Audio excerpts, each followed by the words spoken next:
Okay. Alright. So, good afternoon and welcome, everyone. My name is Arti Patel, and on behalf of myself and Emily Dury, I would like to introduce to you our guest speaker, Howard Mortman. Mr. Mortman is the Communications Director at C-SPAN, an American public cable television network that covers federal government proceedings and other political events. He is a member of C-SPAN's executive leadership team and is therefore responsible for expanding C-SPAN's brand to meet new, more modern media challenges. Today he will be discussing C-SPAN in general and its use of social media in particular, so I know a lot of your questions were about that. Previously, Mr. Mortman has worked for MSNBC and the National Journal. He has also worked for the Department of Housing and Urban Development, and he was previously a communications director for the Bush Quail campaign. So he's run the gamut. He's worked in print, he's worked in online, he's worked in all kinds of arenas, so feel free to ask him or bombard him with as many questions as you want. And Mr. Mortman has been written about in Mashable, which highlights C-SPAN's social media coverage of Congress. C-SPAN right now actually does a really cool thing. They highlight tweets from members of Congress in they live stream presidential addresses and congressional sessions on Facebook, which I know a lot of people stream through Facebook and YouTube, so they're modern. And so let's give him a warm welcome and feel free to ask him. Thank you. Thank you to everybody here. Congratulations on the launch of the live blog. It's wonderful.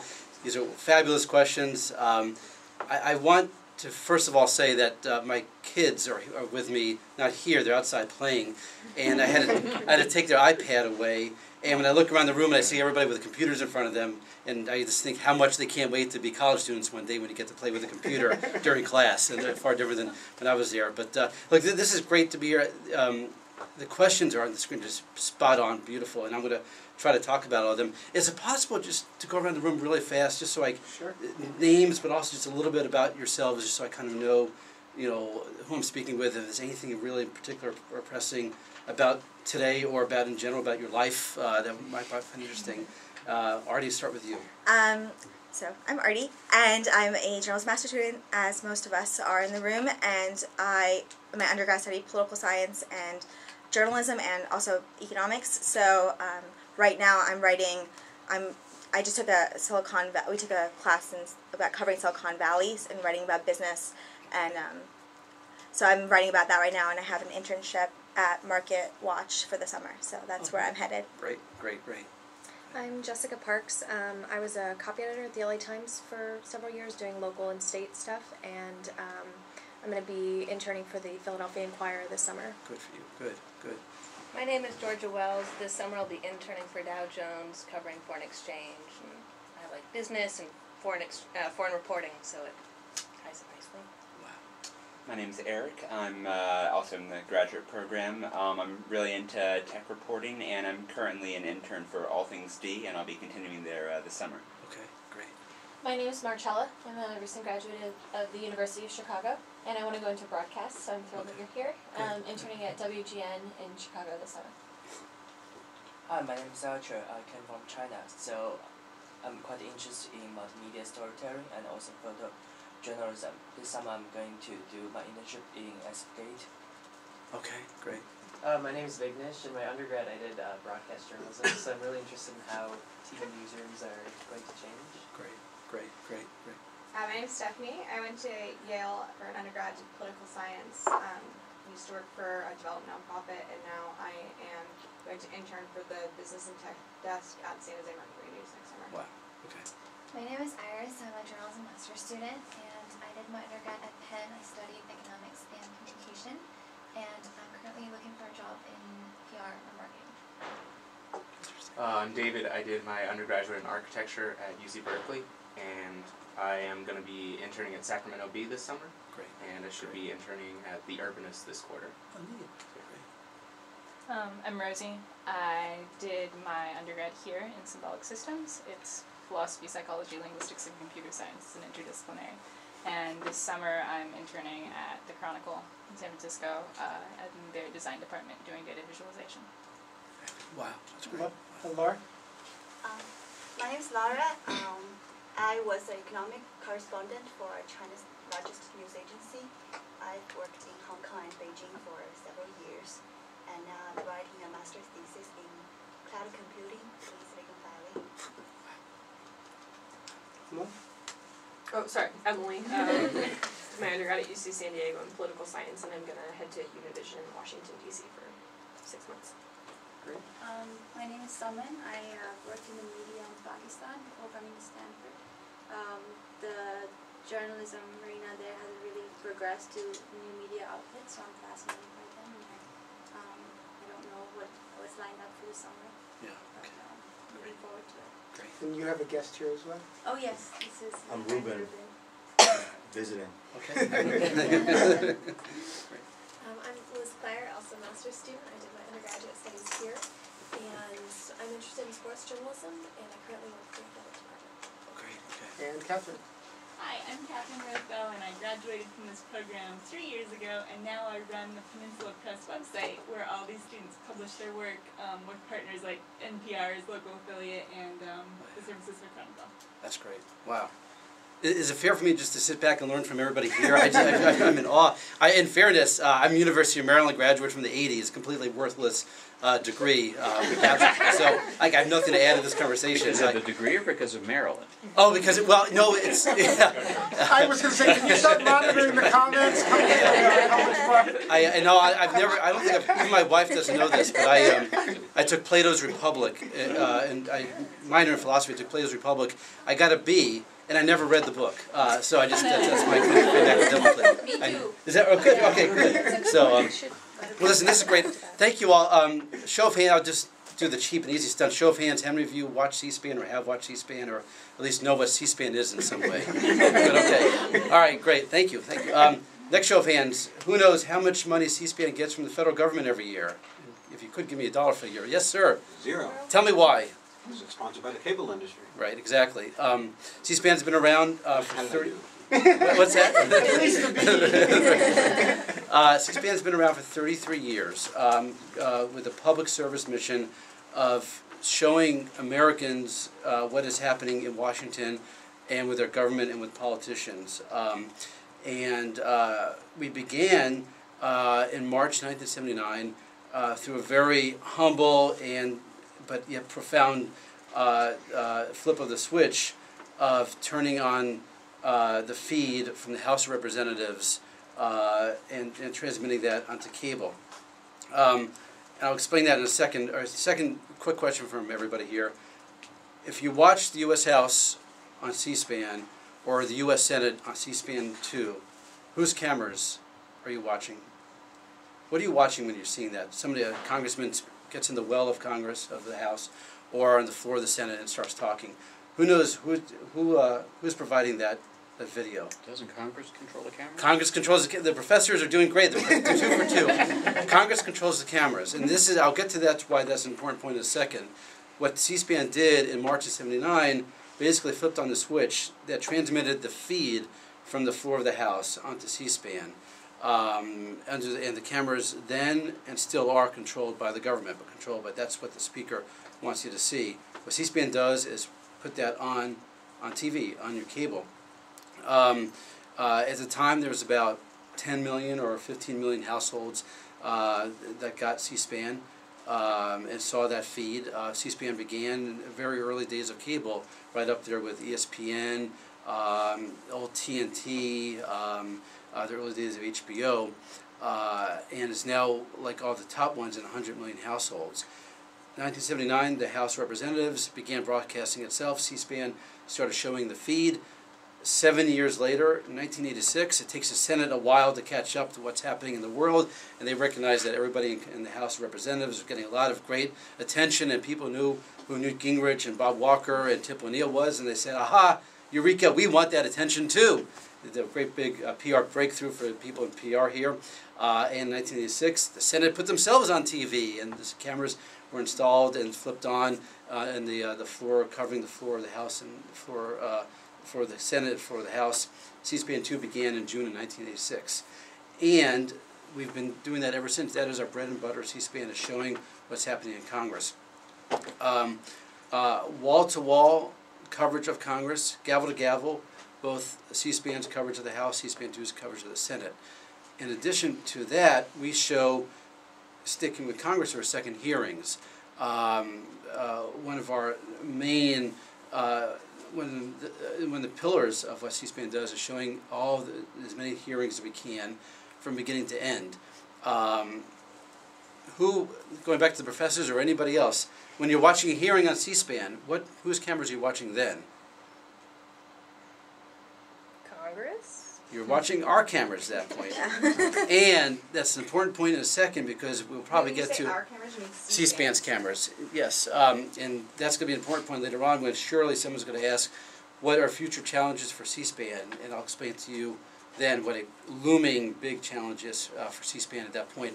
But the distinction now is the cameras in a coverage of a hearing, the House financial hearing, or the Senate budget hearing, or a Foreign Affairs Committee hearing. Those are our cameras, our camera crew going out and shooting that. We have a public affairs mission, and that is to cover events in the beginning, from beginning to the end, in their entirety, with no interruption, and without, and this is a very important point for us, without our own point of view. We have no correspondents. We have hosts of our morning program, Washington Journal, but no one is out covering an event like a traditional reporter, saying, here's what the congressman just said, and then explaining it and really not letting you hear the words from the congressman, or here's what the senator meant to say and here's why the senator's saying that. We don't do that. We don't put our editorial voice into anything. We cover events from beginning to end. We put that on there. And people are welcome to not watch us. There are many, there are many people who find what we do boring. And I've seen, following the Twitter comments conversation about C-SPAN, I've seen every Ambien joke, every Quaaludes joke related to C-SPAN, putting us to sleep, and that's fine. You're welcome to keep on searching through the 500 channels and find something else.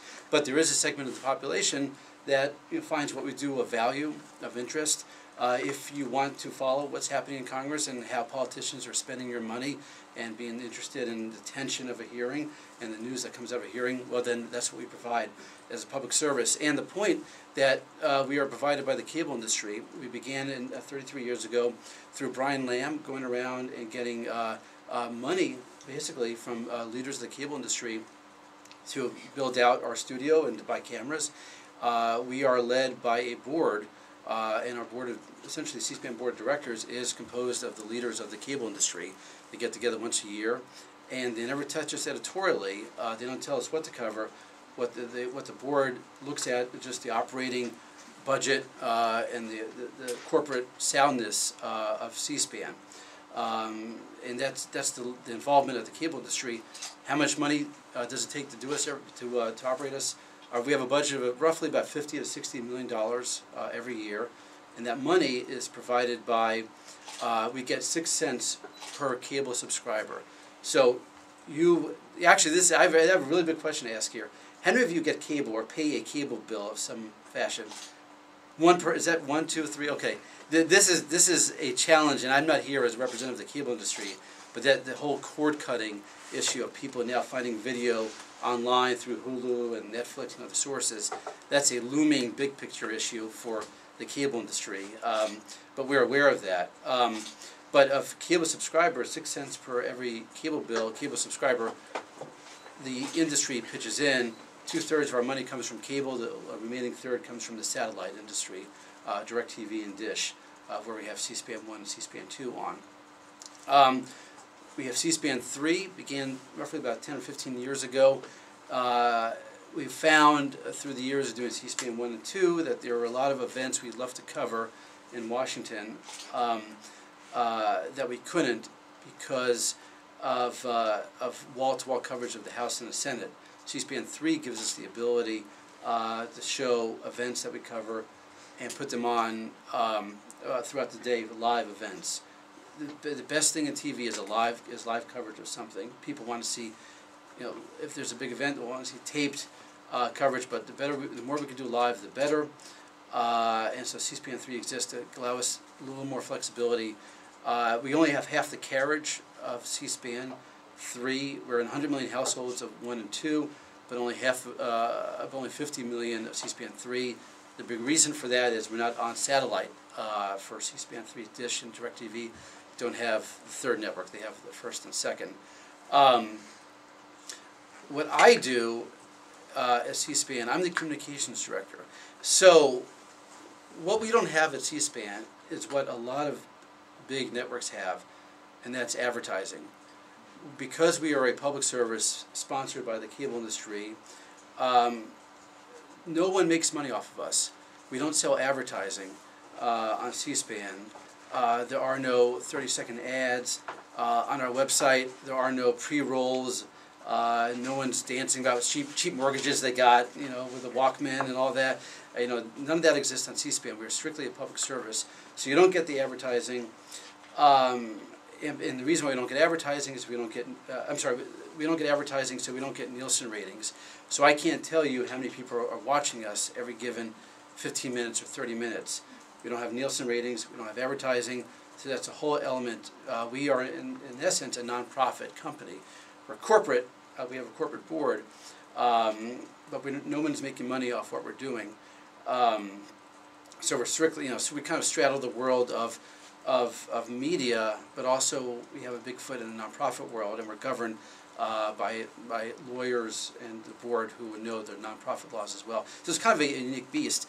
So that affects my job as communications director.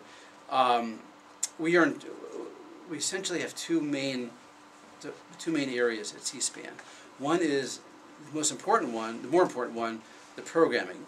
The people decide what goes on air, what events do we cover, where do we send our camera crews to, who do we put on our morning interview program, Washington Journal, and related to that is the programming operations team, which decides when do we schedule events and when do we put something on, what graphics do you see on TV, what graphics, what is the voice saying to describe an event. Given that we don't insert our voice, the lack of editorial words in what we describe is very important. We actually don't. We want to stay out of any bias or any leaning either way in both what we cover plus also how we explain issues and what's happening on screen. So our on-screen graphics have to be equally devoid of editorial voice as what we cover, and the people work themselves. So the programming ops, that decides what we cover and what it looks like on TV. Then we have kind of the more marketing side, where I am. And like everybody else, we have a need to be seen and heard about. But we're not in a competitive world. We're not competing against C-SPAN or against CNN or MSNBC or Fox. What we need to show is value to what we are doing. So as we went around, I heard a couple of folks here are studying PR. I have a big PR challenge in that in the end, I can get reporters on the phone all the time, Wall Street Journal, New York Times, Washington Post, who know of us and know of our brand. We may have had them on C-SPAN in the past selling books for them, on Book TV.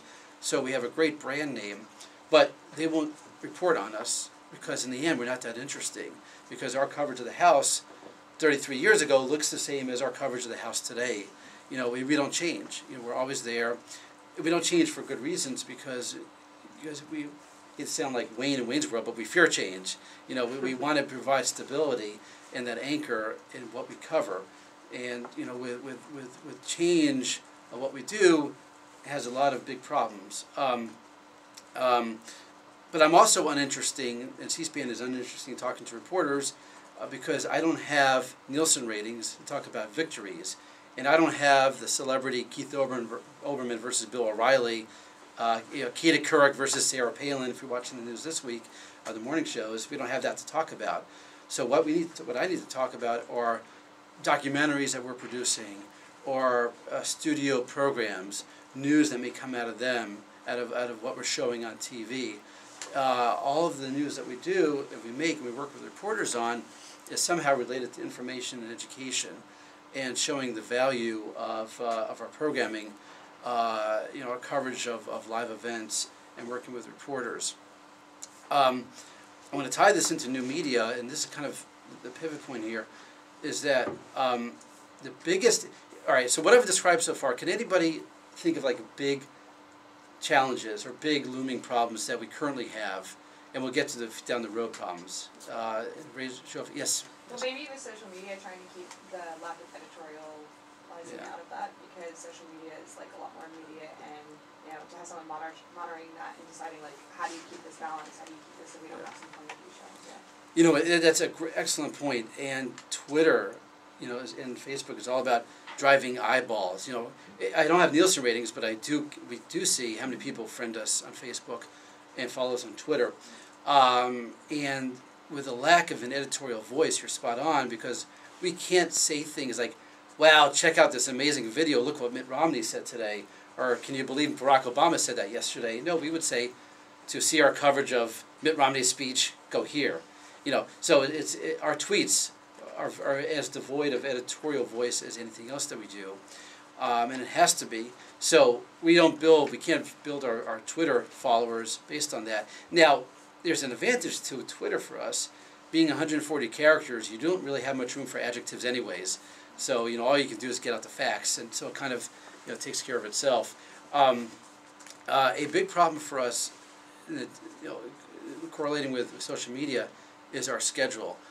And this has been a big problem for us for 33 years. I can tell you what time Congress starts today. It starts at noon or 9 a.m., but I can't tell you what time it ends. And that wreaks havoc on us being able to program and tell you what time we're going to show a think tank from Brookings or from Heritage. And I can't really tell you during the day what time our coverage of the Stanford, a great panel discussion we covered, the Stanford Communications Department, what time that's going to air. We've had that problem from the beginning of your creation, because we are committed to showing the House and the Senate in coverage. If you have cable, you have a set-top box, you've seen the TiVo or the DVR, the settings. You know what time, if you watch ESPN, what time, the Final Four is going to be shown, or so on. I don't have that luxury. You know what time Mad Men's going to be on next Sunday night, and you probably know what time, all the latest, Curb Your Enthusiasm, when that comes back on the air, it's Sunday night at 10 o'clock. Well, I can't begin to tell you what's going to be on tonight on C-SPAN. So, for us, Twitter gives us an opportunity to share programming that we know about and times that we know about, and to share it with people who are interested in that. It's kind of like a way to push out information. Go ahead. Do you guys ever have anything like what's showing on C-SPAN? I don't know if you guys have a website or something, but like say you want to show something and it conflicts with Congress and Congress doesn't end. Is there any way to then use Twitter to direct people to a stream of that isn't necessarily being on C-SPAN's channel, but? Perfect question. And can I show for a second? There it is, the C-SPAN website. So I'm not going to bore you by running through this website here, but this is, if you scroll down for a second, this is basically on-demand video here. This is events that we covered, and with people wanting to see, you have the opportunity now. Mitt Romney today spoke to the American Society of News Editors, the newspaper trade group, and you're not going to, you have the opportunity now to watch this program at 3 in the morning if you want to. You don't have to sit in front of your TV set to wait till we show you something. If you could, Emily, can you scroll up just a little bit? I want to show you something here. The video library on top. This is something I love. This is a service, like everything else, public service here of the cable industry, paying for something that no one else has done in television, and that's we have put our entire network's history online. For the last quarter century, you can see everything we covered. Do me a favor, go to search for a second. Search Joel Brinkley, just for fun. Just to grab a name out of I've been on C-SPAN a few times, but and we'll it's see been those years. right now. So one person result. This is the fun part. This is where it gets spicy. This is great. Okay, click on Joel Brinkley 4 times. Okay, so interesting here. Scroll down for 1 second. So he's been on a couple of times. He's been mentioned. Okay, search. Actually, in Village, yeah. Okay, scroll back up for a second. You're going to see and click on the 4 there. Click on Joel Brinkley, correspondent, and we'll see his history of appearances on C-SPAN. I'll go down. Okay, you want to look at the 1984 video? I'd rather not. See that's in there. Let's click on it just for fun. This is where it gets good. News discussion. Great. So Mr. Brinkley discussed daily news headlines and briefly commented on the presidential election. Now that's an adorable picture right there. Let's It's look at connected this. to the same cord that's already plugged into your computer. Now this is the point where I might get embarrassed if this doesn't work, but okay. And you can just That's great video. New York Times. Yeah. that's right. Can we recommend this on Facebook? Right, then you can tweet this out. Now, if you don't mind, can you put your cursor on the scroll bar there at the bottom, and then kind of move it over, and we'll just find some embarrassing. There you go. There you go. Just let that play for a little What do you bit. think of this CIA manual? Okay, scroll a little bit more. Get to some. I'm probably going through a caller right now. Oh, there we go. See if he talks here. Front page of the Washington Post this morning.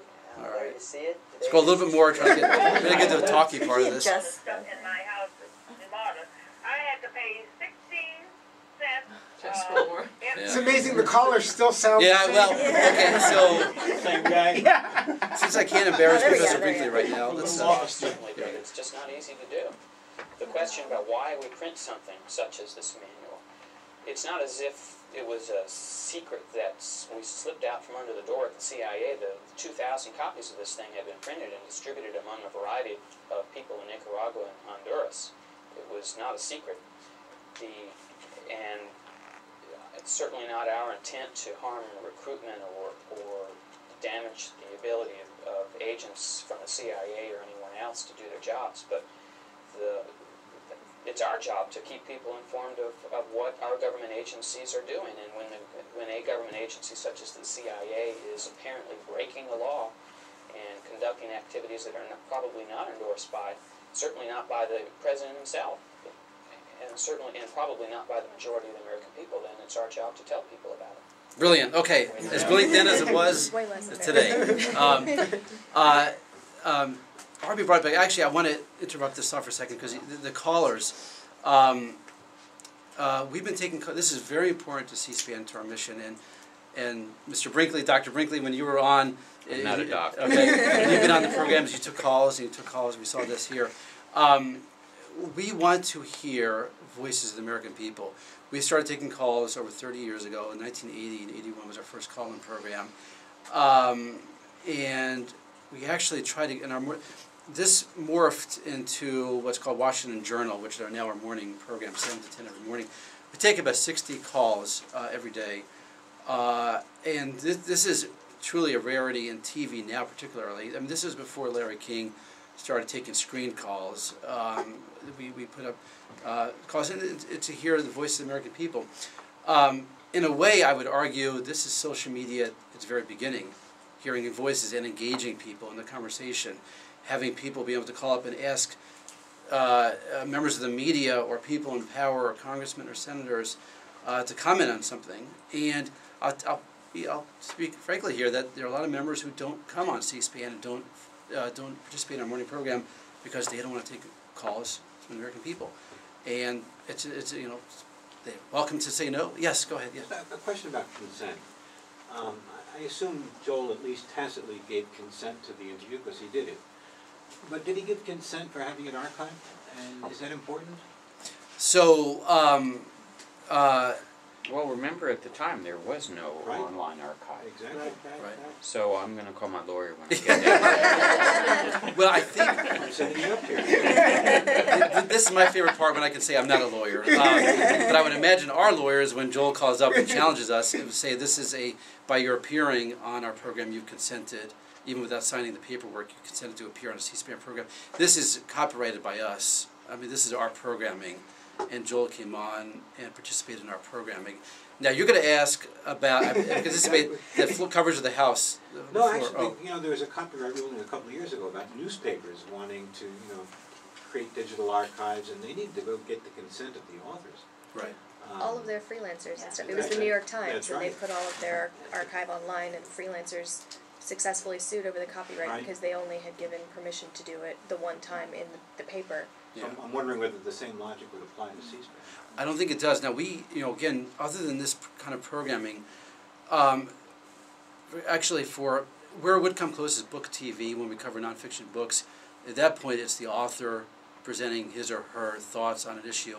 We actually, our distinction comes in at the very bottom here. You see embed, and this you can embed into your blog or elsewhere.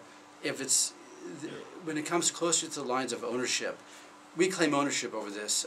If it's a book program, the author still has quasi-ownership over the intellectual property there that you can't embed. And I can embed this. You can embed this, definitely. So I can embed this and I can make money off this, and Joel sees none of it. At that point, no. If you're going to make for commercial uses, that becomes licensing. So if anybody here wants to make documentaries or make a movie that incorporates, if you're using it for news purposes, to clip a newsmaking part of a program that's on C-SPAN, that's fine. But news organizations make money. I create a blog and I fill my blog with interesting embedded material and make a fortune. Right. And well, they see at that point that we would claim it, then we would have a problem if you're making money off of it. So a for-profit blog would be less journalistic than a non-profit blog? If you mean a blog that's selling ads against C-SPAN content. Right. But what if it's not just C-SPAN content? What if every once in a while exactly. you C-SPAN and you are a journalism blog, but to stay afloat, that's your only job.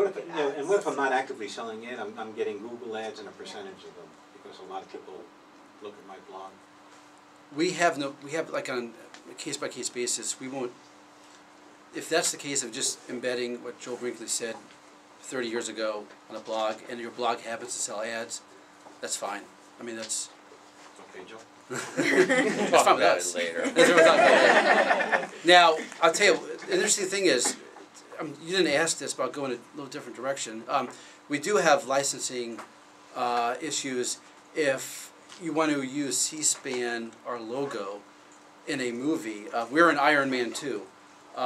There's a scene in Iron Man 2 early on when they have a U.S. Senate hearing. Gary Shandling is a senator, Robert Downey Jr., and it has a C-SPAN logo at the bottom. Well, they have to license that logo from us because they are, that's for commercial uses. If a documentary, we've been involved.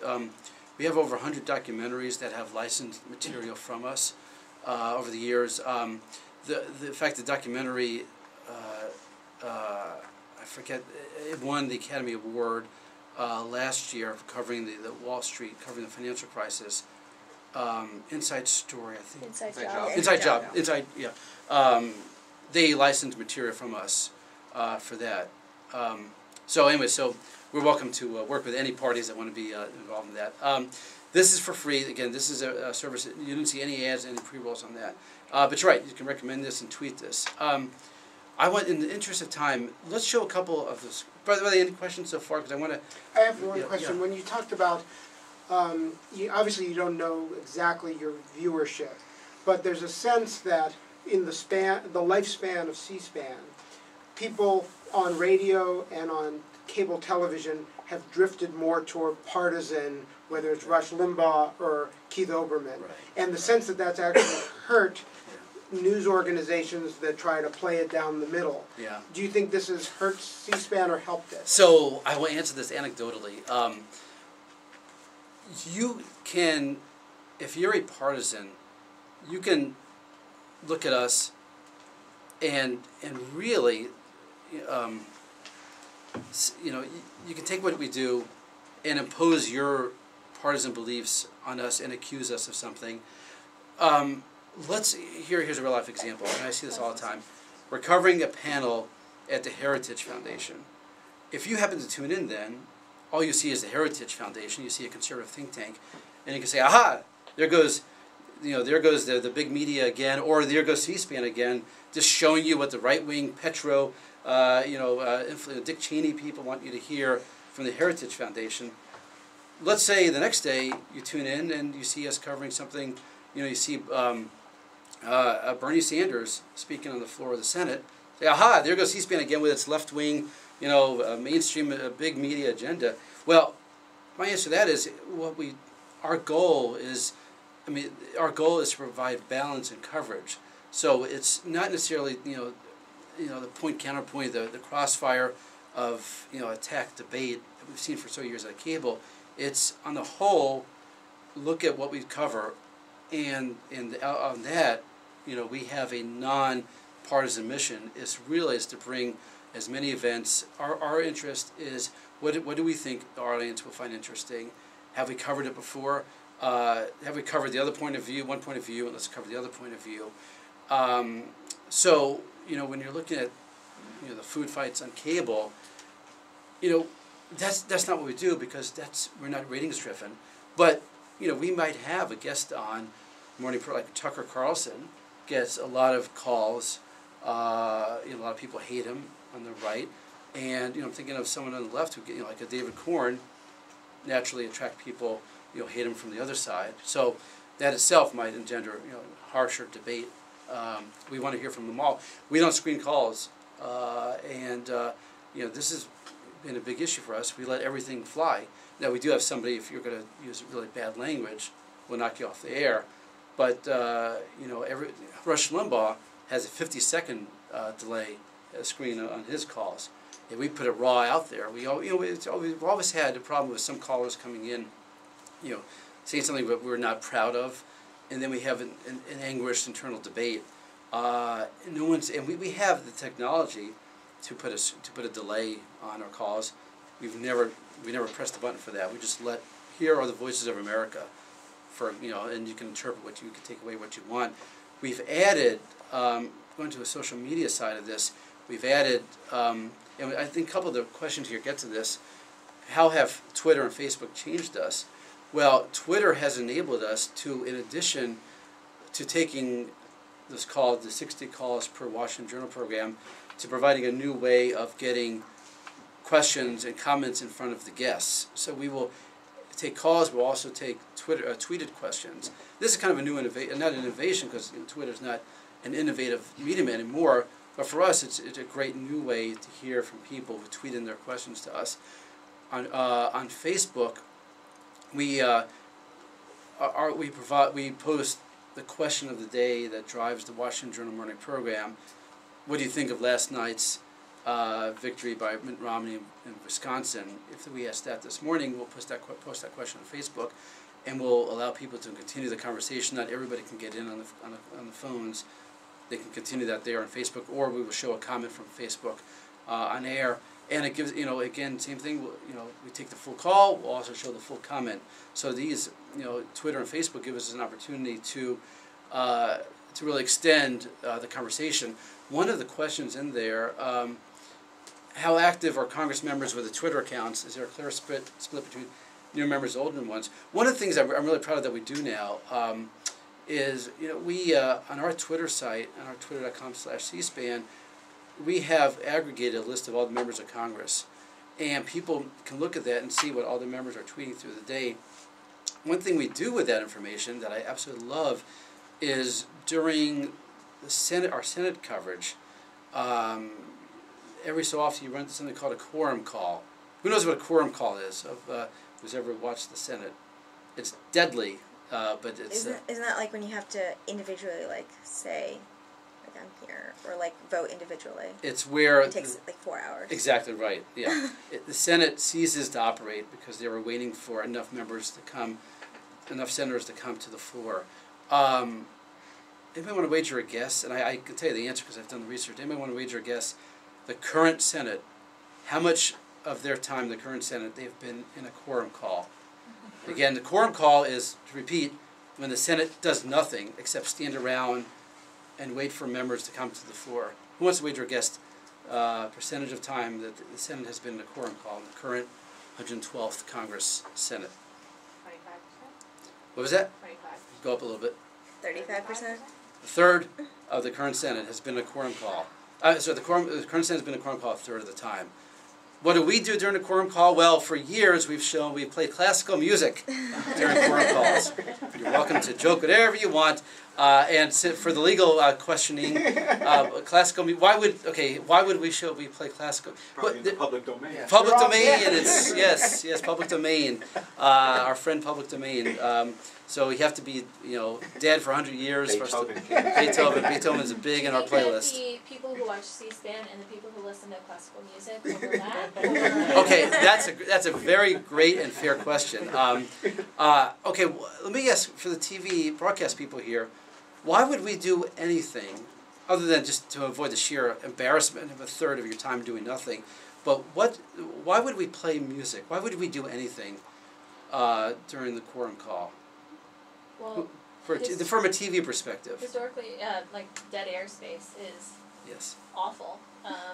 So whether it's television, just like a blank screen, or on the radio, no sound at all, you're going to lose viewers immediately. I think it must be a little bit different for you when you're not. Okay, now take your point. We don't care. I mean, I care. I want people watching us, but I don't have Nielsen numbers. So take your point a little bit more nuanced. If I don't really care if people are fleeing because I don't have to show advertisers any money, then why do we need? It's an indication to the people who like come through. They hear the classical music. They immediately know, oh, okay, I can check back later because we're doing that. That is almost there. That's almost perfect. The reason is, and it's going to sound funny, is so people don't think something has gone wrong with their TV set, or that our signal is dead, that we're showing nothing. The classical music at least gives us something to do during that time to show. Don't, your TV set's fine. It's just the Senate's not working, that kind of thing. Now, so we've added a new element to this that I love. So I mentioned we've aggregated members of Congress tweets. We now show what members of Congress are tweeting on screen during the quorum calls. And again, same thing. We don't moderate them. We say raw. Here's what members of Congress. Their official accounts, not a campaign account, the official accounts, plus all the committees, plus members and the leadership members, and we put those tweets, scroll them like the stock market ticker, going through it, and with the 30-year time of quorum calls, we show a heck of a lot of tweets during that time. Are they actually tweeting, or is it staff tweeting? Okay, and that was one of the questions up there. I'm the wrong guy. I can wager a guess. And we will show, if it's the official account, it doesn't matter to us who's actually tweeting it. Many of them, the staff is tweeting. One of the questions up there was the younger past decades. I think more and more members themselves are doing it themselves. Well, we knew Anthony Weiner was... Yeah. If we were not in quorum call when he tweeted out, but if we were, we would have shown that picture there on C-SPAN too. That was his official account. It wasn't his campaign account, so we would have shown that if we were on air. I think a good number of staff members now. Twitter has done something really smart, as they and Facebook have hired more people in Washington for their corporate reasons to influence upcoming bills that affect their industry. But instead of being ham-handed, passing out to lobbyists hundreds of millions of dollars in lobbying fees to influence legislation, they did something different. I really admire what Facebook and Twitter have done in D.C. They have essentially evangelists who work with members of Congress on improving their Twitter presences and improving their Facebook accounts.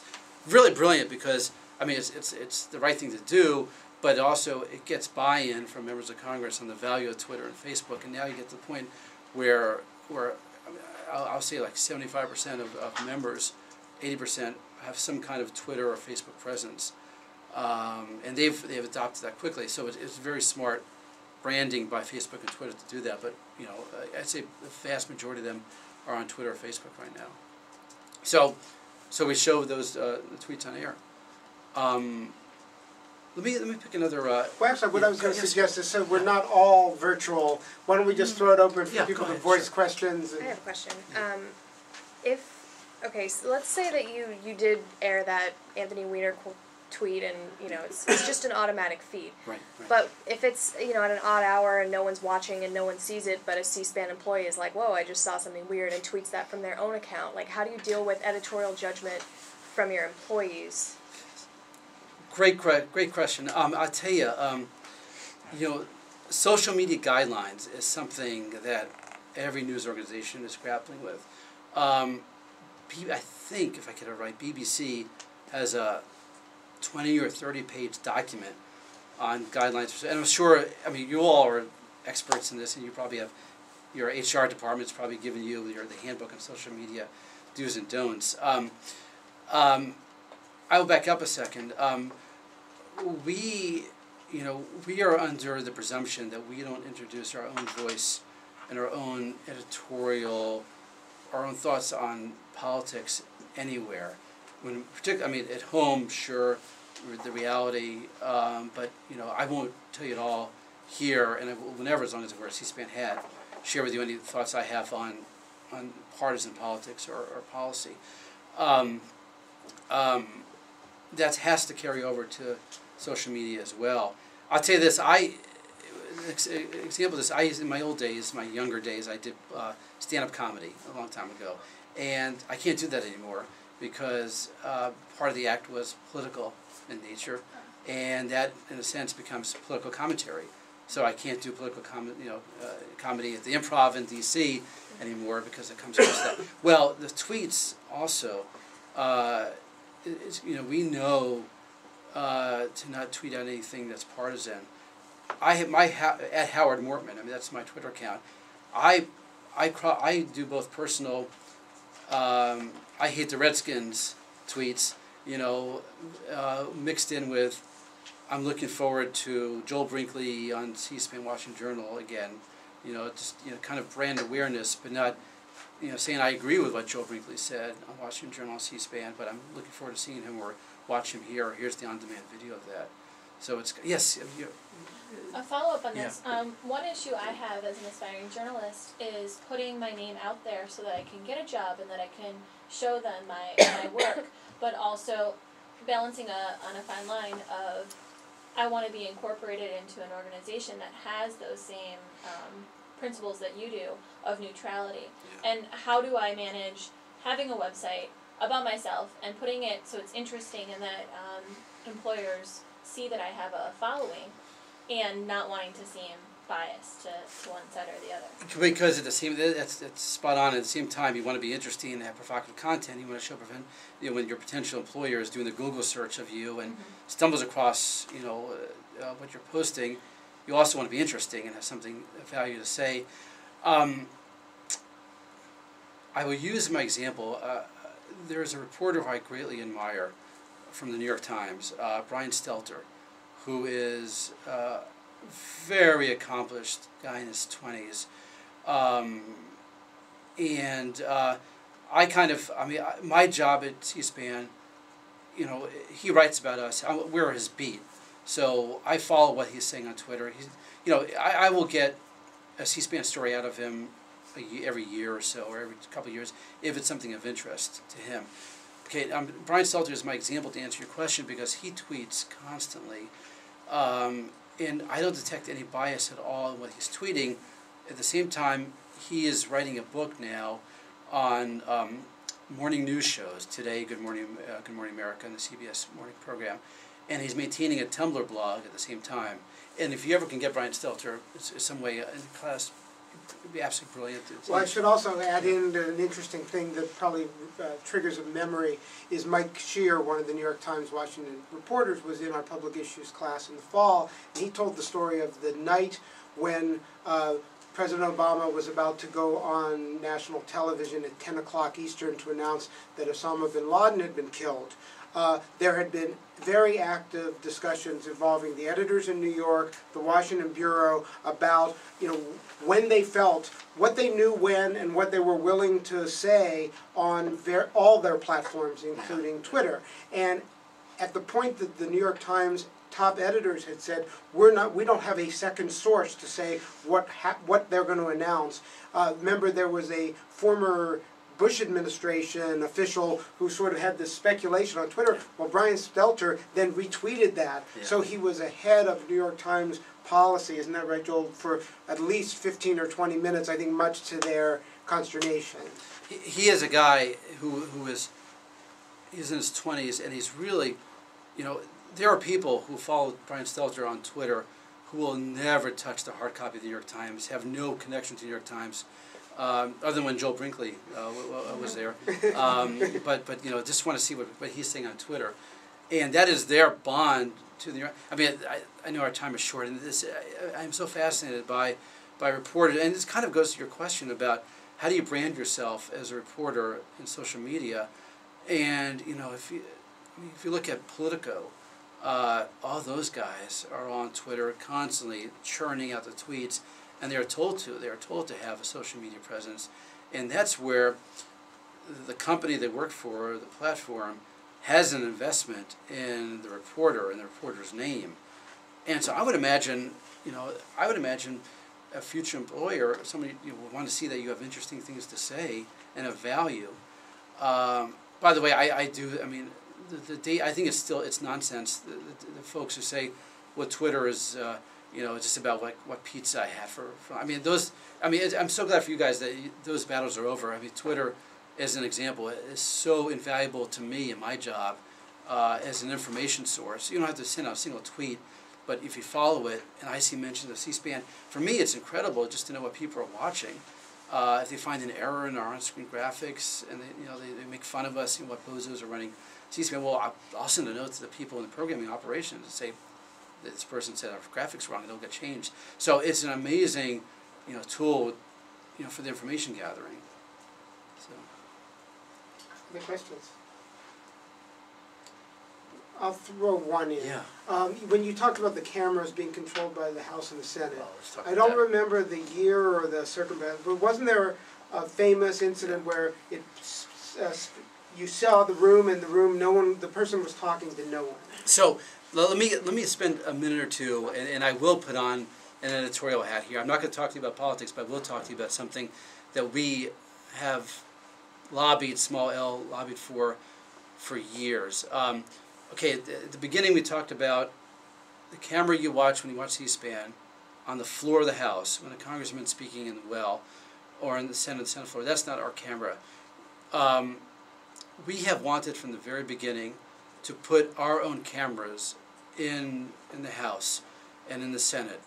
And we would share that video with our colleagues in the pool and the broadcast networks.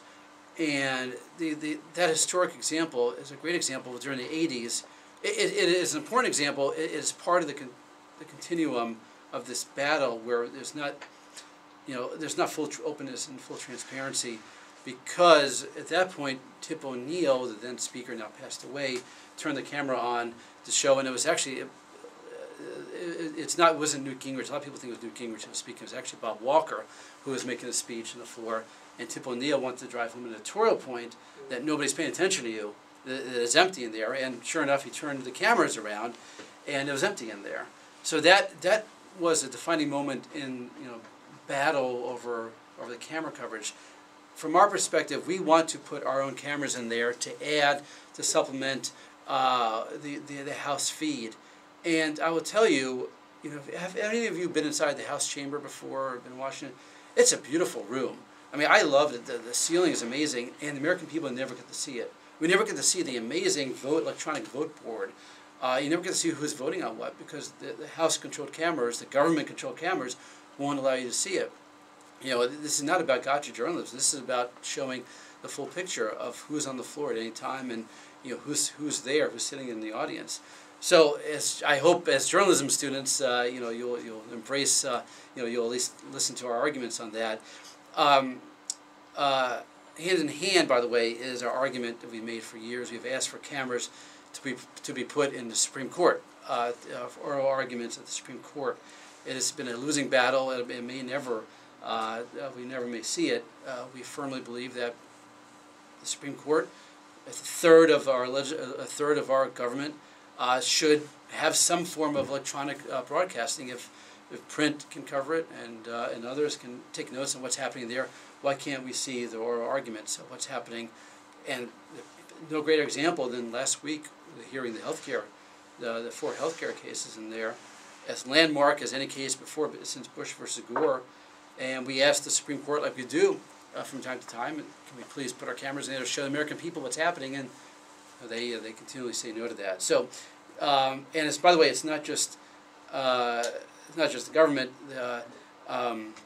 media too. The Gridiron Club is, any of you know what the Gridiron Club is in Washington? Joel, you know what the Gridiron Club, tell us what the Gridiron Club is. You're a former member? You let me, okay. So the Gridiron Club is every year, members of the media, okay, this is very important, reporters wear silly costumes, and the people get on stage and do silly costumes, they do silly skits, they sing old Broadway tunes from the 40s made up with lyrics to make it sound contemporary, to make fun of politicians now.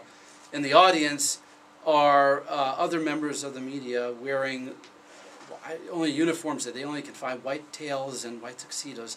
And there are people from interest groups, Northrop Grumman, others, they all mix and mingle in there. This is an event called the Gridiron Club, put on by 65 members of the Gridiron board. They meet once a year to do these silly skits. Now, who would like to see that? They've been doing this for... You'd like to see that, too?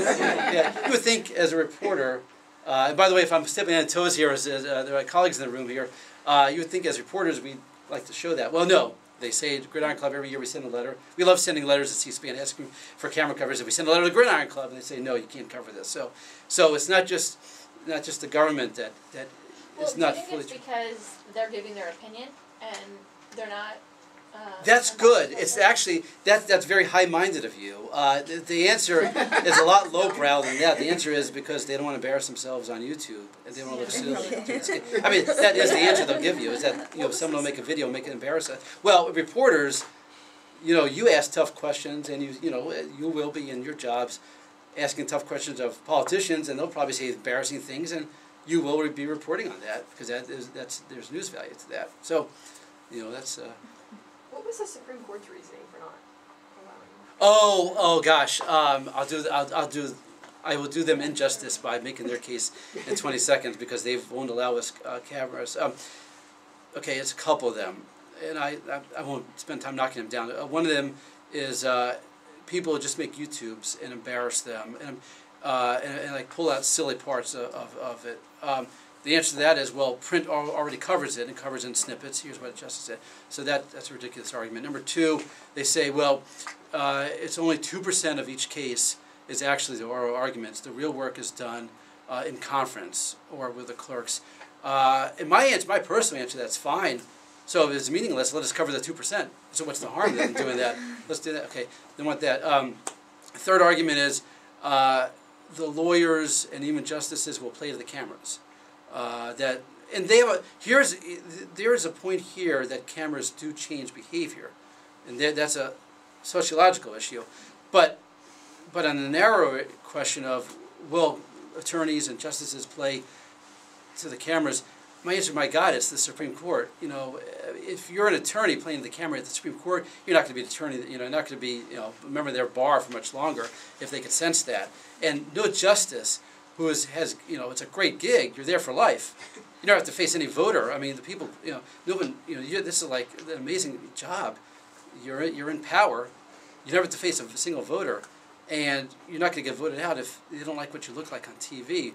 These guys are strong people, Scalia and and Ginsburg. I mean, these are all strong justices. They are not playing the cameras. If you listen to the healthcare argument at any of them, and I listened to them. Fascinating. I mean, it's history. Amazing arguments, both sides. And from the very first second, I can't for the life of me figure out how a TV camera would have changed these arguments because they were so detailed and depth, but broad at the same time. Cameras wouldn't have changed that at all. And they make other arguments, but those are three of the top arguments. I think we are at our time. Is that right, Emily? I think so, yep. Great. Okay. Thank you very much. Thank you all. Thank you all.